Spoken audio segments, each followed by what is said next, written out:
Let us roll. Okay, so we're on. Now I'd like to ask you about some specific episodes. Oh, that's of the fun. series. That's fun. I love that. Don't mention the Vegetable Rebellion, please. No, you No, mentioned I did not. Well, June Lockhart got in trouble. June and Guy got in trouble with that episode because they giggled so much. Irwin kept them out of 2 episodes after that at full pay, but kept them out of the episodes. Mark Goddard said he used to turn. If you watch the film, he would turn like this because he was laughing. Inside the robot, they couldn't tell if I was laughing or not, so I was safe. But I mean, come on. Jonathan Harris is a piece of celery stalk, and people are nibbling off of him. Come on. And the Carrot Man? No, I don't think so. But go ahead. How did it get to that point? Peter Packer, one of the finest writers that we had, told Jonathan Harris, he says, I just drew a blank. I didn't know what to write that week, so I just wrote this up. He says, thanks, Peter. And Peter wrote some are very good one. Go ahead. Let's talk about the pilot, the Reluctant Stowaway. Well, no, That's like pilot. second pilot. No, you had 2 things here. You had a pilot, and you had the first episode, which was Reluctant Stowaway. Pilot, Jonathan Harris and I were not in. We were at it after the pilot, and we came on in the first episode, Reluctant Stowaway, which Jonathan walked away with. I had 1 or 2 lines, if you can believe that, in that particular episode. Crush, kill, destroy. And that was about the extent of it. However, by the third episode that we did, the robot held his own then. And it was very obvious it was Smith and the robot. The War of the Robots. Oh, I love it. And I'll tell you why I love it. I was with Robbie the Robot from Forbidden Planet. Robbie the Robot, the actor who played that part in Forbidden Planet, was named Frankie Darrow. He was under contract to MGM. How do I know this? He grew up with my mom. And I knew Frankie as a kid and directed him in Hollywood in a stage show with Olsen and Johnson. Well, I knew Frankie very well. So when we did War of the Robots, it was more than just, okay, 2 robots could do, And also, our Robert Kinoshita designed Robbie and designed our robot. Do you know that when he was in these camps for the Japanese Americans during when the Second World War happened? He was a citizen of our country, but being Japanese American, they put him in these holding camps. In the holding camps, he worked with fiberglass and plastic, and he made a washing machine. Now you can understand where our robot came from, don't you now? The bodice, a washing machine. And I kid Robert about that. But when you tie in both elements of Robbie and our robot, and the fact that Irwin Allen let me kill him the first day of shooting so I'd have confidence to go on. But Trip Through the Robot. Trip Through the Robot, that was embarrassing. Everybody got to see inside of me. That's like having a hysterectomy and they go in there. Come on, now, there's certain private things. I don't want to have everything seen rolling around inside of me. No, it was all right. It wasn't one of my favorite ones. Mechanical Men. Wonderful, wonderful show. It was a takeoff on Gulliver's Travels with the little people, and in fact, Irwin Allen gave my son one of the little silver robots. Yeah. Junkyard in Space. Well, let me save that for a second because that was our last episode. There was a show with the robot called Antimatter Man, where John Robinson, Major West, and the robot played the evil side of their counterparts. So there was our stunt robot, black and white, and here I am, and I'm doing the scene with myself, you know. And I enjoyed that, and it was a very good show, and Mark and Guy did a magnificent job in that. And it was directed by a director by the name of Sutton Rowley, who I always made the comment should have directed feature films instead of television because he was cheapening himself. But we had a director that you, if you're not aware of it now, then you are now, who was a brilliant director. Things like Dynasty and stuff like this afterwards. Harry Harrison, brilliant director. And he was one of my favorites, in fact. Now let's go to Junkyard in Space. Junkyard in Space was one of my favorite shows. It was our last episode, in fact. And there was a scene in that particular show where the robot was going to put himself on the into the blast furnace with the conveyor belt. But he was explaining to Will Robinson why. And there was such a touching scene with Will Robinson and the robot prior to the conveyor belt that you could be listening to the show and feel and see tears out of the robot and Will Robinson, and they weren't there, but you could feel them. Also, it proved that if you've got true love, you can't destroy it. And the robot came out of it perfect because of that. I love that particular episode. I did. When did you find out the show would not go on? My wife read it in TV Guide. We all found out about different ways. I called up my agent. I said, "What's going on?" I was with William Morrison. Usually they know everything, including what time it is. No, just didn't know. And I don't think we will ever know, and that's probably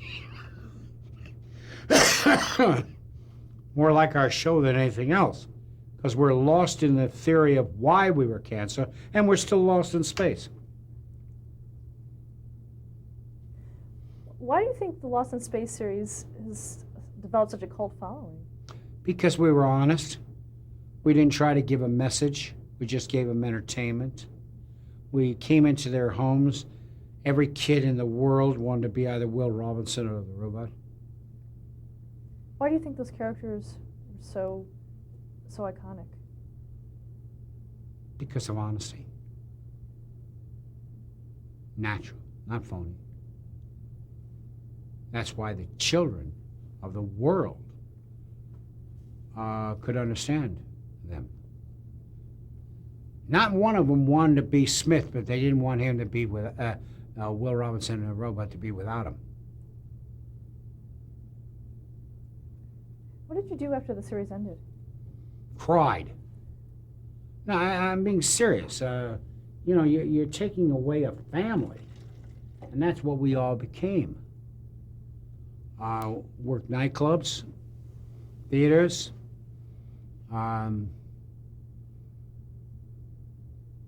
went on the political circuit for a while as an entertainer, charities. All the charities that I got involved with, as I explained to you before, are all charities that are involved with kids. I won't do a charity unless it's concerning children. There's too many around, and I'm going to be choosy about that. That's our future, the kids. What are some of your current projects? Well, I put on a show, a stage show, that was very enjoyable to put on. I had some wonderful people with me. I put on a Bob May Hollywood Party Cruise. I am looking for a sponsor to do the same thing, but instead of a 3-day cruise, to go into a 7-day cruise. I enjoy it, we have fun, and I'm doing something with this particular one that's unique, and that's why I want to sponsor. because with a sponsor, they pay for it all, right? Now I can take you want to go on the cruise. And I said, well, okay, it's going to cost you $500 per person, double occupancy. Instead of putting out $1,500 per person, put only $500. Don't send me the check. Don't send the travel agent the check. Don't send the cruise company the check. Make out the check to Make-A-Wish Foundation. Send it to my travel agents so they could file the proper papers, and your check will be delivered to Make-A-Wish Foundation. We're not making anything on it, but we're doing some good and we're having fun. How important is it for you to continue working? I'd be dead if I didn't. You see, I have a theory. You go to close the box on me, I'm going to fight you. My grandson said to me, Grandpa, how long are you going to live? I said, well, I must going to be living a long time because I don't go out of town unless I have a round-trip ticket and per diem. He didn't know what I was talking about, of course. But which means, very simply, I'm not leaving here. There's too much work to be done yet.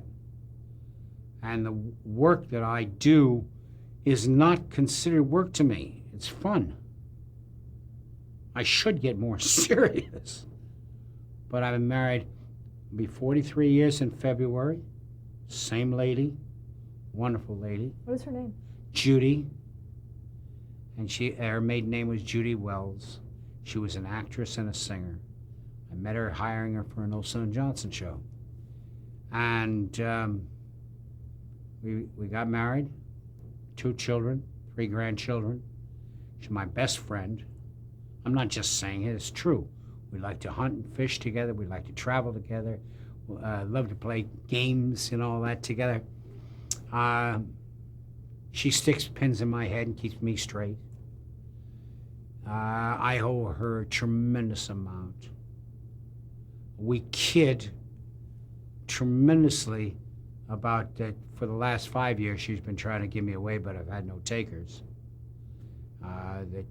She's not going to stand for any loss there, so she's adding silver platters. And I told her, I said, well, I've told the girls to hang out for the crystal. You know, we joke that way, but I would be nothing without her. Absolutely nothing. She, as I said, was a hell of an actress and a good singer. And she worked with Olsen & Johnson for quite a while. Now, since the children are all grown, I said to her, I said, well, you want to go back in the business? She said, not really. So I said, I got an idea. And she's my manager now. She sets up everything. She says no to me, it's no. We go to a convention. She works my table right with me. She works harder than I do. And she's wonderful with the fans because she understands that being an ex-performer, what it means to the fans. So the fans around the country know her and love her and like I do. Plus, as I told the promoters, I said, look, it's 2 airline tickets. You got 1 hotel room because it's for me, and I'm married, so we do still sleep in the same bed. And I said, per diem, I get the per diem. I pay for my wife. I have to pay her commission, not you. And when you figure it up, you would rather pay her commission than me for the simple reason that, number one, she gets 50% of what I make, plus she gets 10% as a manager. She's making 60%. By the time the government gets through with me after that, I have enough to go to Vons if I've got a coupon. What advice would you give to an aspiring performer today? Very simply, if that's what's in your heart and that's what you want, do it.